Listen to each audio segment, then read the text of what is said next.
Hello my dear friends and my dear students. Today we are going to learn complex sentences. Simple sentences और compound sentences हम पढ़ चुके हैं, तो third type का sentence जो होता है वो है कॉम्प्लेक्स सेंटेंसेस। आप पढ़ने जा रहे हैं आज। A complex sentence contains an independent clause and one और मोर डिपेंडेंट क्लॉजेस। एक कॉम्प्लेक्स सेंटेंस क्या होता है, उसमें एक इंडिपेंडेंट क्लॉज रहता है और एक या एक से ज़्यादा डिपेंडेंट क्लॉजेस रहते हैं। ये कॉम्प्लेक्स सेंटेंस का डेफिनेशन है। मैं पहले पढ़ा चुका हूँ, बता चुका हूँ, आप लोग देख चुके हैं वीडियोस में। अगर नहीं देखे तो देख लेना चाहिए। इंडिपेंडेंट क्लॉज और डिपेंडेंट क्लॉज क्या होता है। इंडिपेंडेंट क्लॉज और डिपेंडेंट क्लॉज के बीच में मैं डिफरेंसेस बताऊंगा। एक independent clause a group of words होता है, जबकि एक डिपेंडेंट क्लॉज भी एक ग्रुप ऑफ वर्ड्स होता है। एक independent clause has a complete thought. Independent clause में एक कंप्लीट थॉट रहता है और डिपेंडेंट क्लॉज में कोई कंप्लीट थॉट नहीं रहता। एक इंडिपेंडेंट क्लॉज में एक सब्जेक्ट और एक वर्ब रहना जरूरी है और एक डिपेंडेंट क्लॉज में भी एक सब्जेक्ट और वर्ब रहना जरूरी है। एक independent clause can stand alone, an independent clause can stand alone, जबकि डिपेंडेंट क्लॉज और dependent clause can not stand alone, अकेला खड़ा नहीं हो सकता। और डिपेंडेंट क्लॉज का और एक खासियत है, always starts with A subordinating conjunction. In a complex sentence, the independent clause is known as the main or principal clause. एक complex sentence में जो independent clause रहता है उसको हम main clause या कोई उसको principal clause भी बोलते हैं, क्योंकि वो उस sentence का main idea बताता है। बाकी जो dependent clause रहता है वो support करने का idea बताता है। द डिपेंडेंट क्लॉज और क्लॉजेस, इंडिपेंडेंट क्लॉज को छोड़ के जो डिपेंडेंट क्लॉजेस हैं उसके बारे में बताना चाहूँगा। The dependent clauses are known as subordinate clauses. उसको क्या बोला जाता है, सबऑर्डिनेट क्लॉजेस। इंडिपेंडेंट क्लॉज को बोला जाता है मेन क्लॉज और डिपेंडेंट क्लॉज या क्लॉजेस को बोला जाता है सबऑर्डिनेट क्लॉजेस। किसमें, एक कॉम्प्लेक्स सेंटेंस में। The clauses are joined with subordinating conjunctions. एक complex sentence में clauses को subordinating conjunctions के सहारे join किया जाता है। subordinating conjunctions मैंने पढ़ाया हूँ conjunctions के वीडियो में। coordinating conjunctions, subordinating conjunctions, correlative conjunctions वो पढ़ाया गया है, आप एक बार देख लीजिएगा। मैं अभी थोड़ा सा उसके ऊपर हिंट्स देना चाहूँगा। ज़्यादातर डब्ल्यूएच वर्ड्स जैसे कि what, when, why, how, where etcetera वो सब सबऑर्डिनेटिंग कंजंक्शंस का काम करते हैं।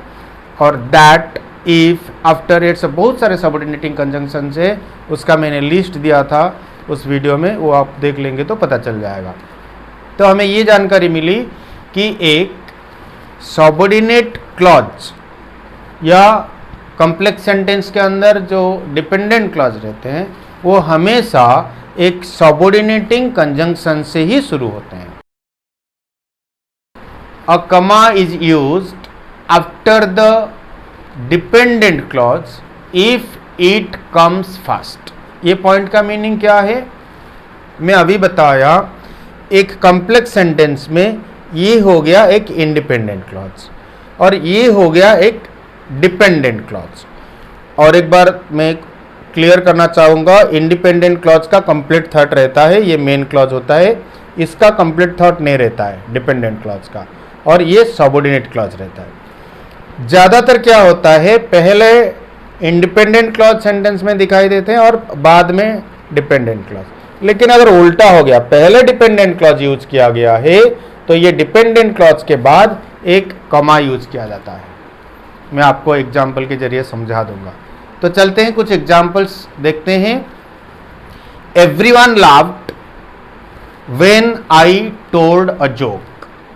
यहाँ पर आपको समझ में आ रहा होगा एवरीवन लाफ्ड, हर कोई हंसा, ये एक इंडिपेंडेंट क्लॉज है, दो ही वर्ड को लेके है लेकिन एक इंडिपेंडेंट क्लॉज है क्योंकि इसका कंप्लीट मीनिंग मिल रहा है और ये इस सेंटेंस का मेन क्लॉज है।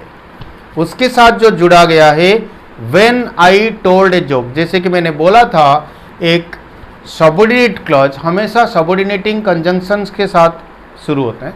यहाँ सबऑर्डिनेटिंग कंजंक्शन है व्हेन और उसके बाद आई टोल्ड ए जोक, ये पूरा मिल के एक सबऑर्डिनेट क्लॉज है। When I told a joke इस सेंटेंस में एक सबऑर्डिनेट क्लॉज है। नेक्स्ट सेंटेंस है we want to know what the matter is. We want to know जो फर्स्ट वाला है ये एक इंडिपेंडेंट क्लॉज है, कंप्लीट थॉट दे रहा है और इस सेंटेंस में ये मेन क्लॉज है। और व्हाट द मैटर इज एक सबऑर्डिनेट क्लॉज है और ये सबऑर्डिनेटिंग कंजंक्शन व्हाट से शुरू हुआ है। Next sentence when you were sleeping, जब तुम सो रहे थे, शी एट योर चॉकलेट्स। यहाँ पर आपको पता चल गया होगा कि व्हेन से शुरू हुआ है सेंटेंस, मतलब एक सबऑर्डिनेटिंग कंजंक्शन से शुरू हुआ है। तो सबऑर्डिनेटिंग कंजंक्शन से शुरू होने वाला सेंटेंस या शुरू होने वाला क्लॉज हमेशा सबऑर्डिनेट क्लॉज होता है। तो व्हेन यू वेर स्लीपिंग यहाँ पर एक सबऑर्डिनेट क्लॉज है जिसके बाद एक कमा लगाया गया है, कमा यूज किया गया है।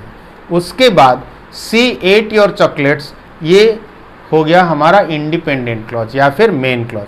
मतलब हम क्या जाने, मेन क्लॉज बाद में है और सबऑर्डिनेट क्लॉज पहले है इस सेंटेंस में। The man who is in a black shirt is her uncle. आपको क्या लग रहा है यहाँ पर मेन क्लॉज कौन सा है और सबऑर्डिनेट क्लॉज कौन सा है? अजीब लग रहा है ना। यहाँ पर एक अजीब बात ही भी है, क्या सबऑर्डिनेट क्लॉज जो है ना वो मेन क्लॉज को दो भाग करके बीच में घुस गया है, हो सकता है। और ये आपको कैसे पता चलेगा? अगर कोई सेंटेंस शुरू हुआ है, एक सेंटेंस शुरू हुआ है लेकिन वर्ब नहीं आया अभी तक, जैसे कि मैं शुरू किया द मैन, उसके बाद वर्ब नहीं है, फिर दिखाई देता है एक सबऑर्डिनेटिंग कंजंक्शन। ध्यान से सुनिए, दिखाई देता है एक सबऑर्डिनेटिंग कंजंक्शन।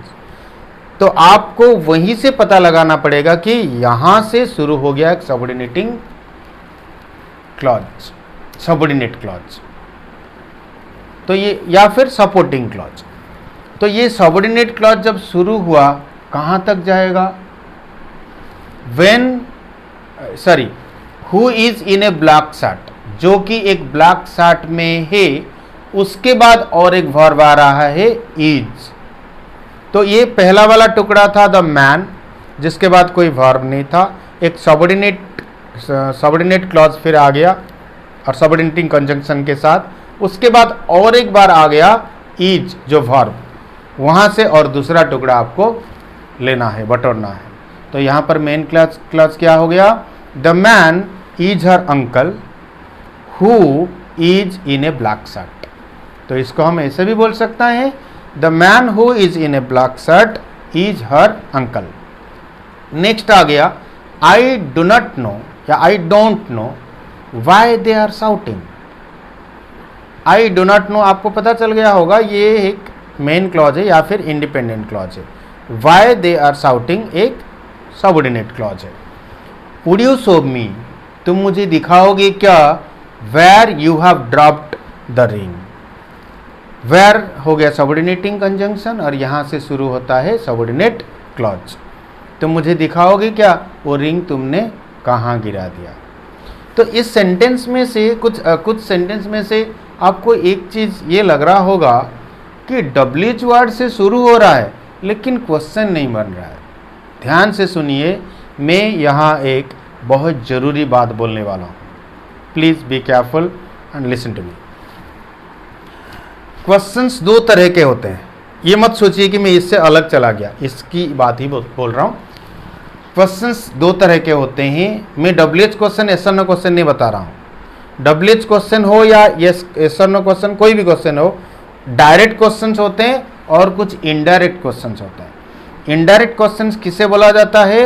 अगर एक कॉम्प्लेक्स सेंटेंस में WH वर्ड से एक क्वेश्चन शुरू होता है, मतलब सबऑर्डिनेट क्लॉज के रूप में वो क्वेश्चन है, उसको हम बोलेंगे इनडायरेक्ट क्वेश्चन। लेकिन वो इनडायरेक्ट क्वेश्चन कभी भी क्वेश्चन के रूप में नहीं रहते। क्या मतलब है? जैसे कि एक एग्जाम्पल आप देख लीजिए, वी वांट टू नो, हम जानना चाहते हैं व्हाट द मैटर इज। हम ये नहीं बोलते कि व्हाट इज द मैटर। मतलब आप लोगों में से जो भी अभी देख रहे हो, ये सेंटेंस कॉमन है। कोई भी बोलता है व्हाट इज द मैटर।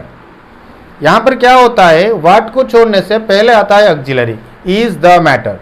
लेकिन इस सेंटेंस में व्हाट द मैटर इज, क्योंकि ये यहां पर एक इनडायरेक्ट क्वेश्चन है।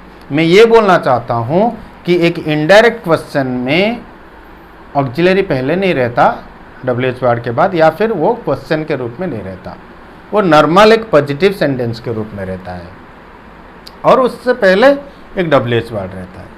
मेरे ख्याल से आप लोगों ने आज कॉम्प्लेक्स सेंटेंस, इनडायरेक्ट क्वेश्चन उसके जरिए मैंने समझा दिया, और इंडिपेंडेंट क्लॉज और डिपेंडेंट क्लॉज के बीच में जो डिफरेंसेस उसके बारे में भी सही तरीके से बता दिया। शायद आप लोगों को आज का कंटेंट जरूर अच्छा लगा होगा। तो क्लिक करने में देर क्यों? लाइक बटन कर दीजिए, शेयर भी कर दीजिए ज़्यादा से ज़्यादा लोगों को। आप लोगों में से बहुत सारे मेरे स्टूडेंट्स हैं, और मुझे पता है मेरे स्टूडेंट्स बहुत देख रहे हैं। मैं थैंक्स कहना चाहूँगा उन लोगों, स्टूडेंट्स तो बच्चे हो तो उन लोगों को थैंक्स भी नहीं बोल सकता। भगवान का आशीर्वाद उन लोगों के ऊपर हमेशा रहे। जो बड़े हैं या फिर मेरे जो अनजान लोग हैं, उनसे मैं रिक्वेस्ट करता हूँ कि ज़्यादा से ज़्यादा लोगों को शेयर कर दीजिए, अभी सब्सक्राइब कर दीजिए, because you know you are getting very important videos on English grammar. Thank you very much for watching. God bless you. Bye bye.